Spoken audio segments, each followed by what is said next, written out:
Ils étaient très rares les moments où Grishka et Igor Bogdanov apparaissaient l'un sans l'autre.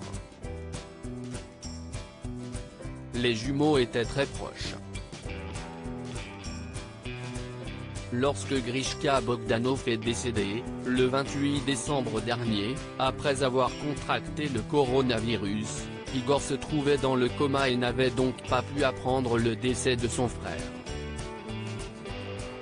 Une bonne chose selon les proches des frères jumeaux.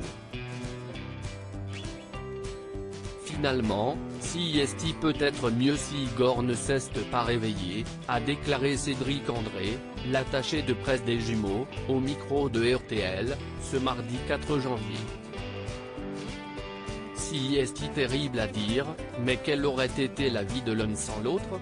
Ils étaient plus qu'inséparables, ça sortait de l'entendement. C'était fusionnel, l'un ne pouvait pas ne pas être avec l'autre, l'un commençait une phrase, l'autre la terminait, a-t-il avancé. Un avis partagé également par Eric Nolot, qui s'est exprimé dans l'heure des pros sur CNU, ce 4 janvier.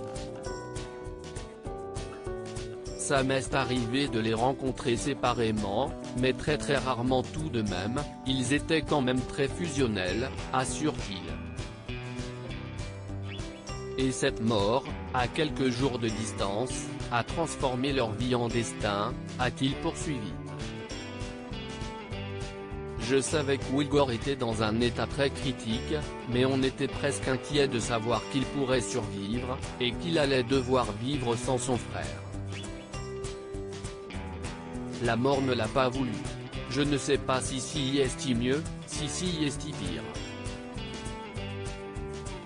Et de conclure, en tout cas, ils seront morts comme ils ont vécu, ensemble.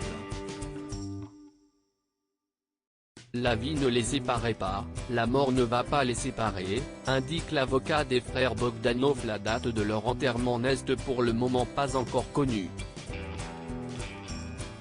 La famille va décider, mais vous pensez bien qu'ils vont certainement être enterrés ensemble, a déclaré Édouard Delamaze, l'avocat des frères Bogdanov. La vie ne les séparait pas, la mort ne va pas les séparer, a-t-il souligné.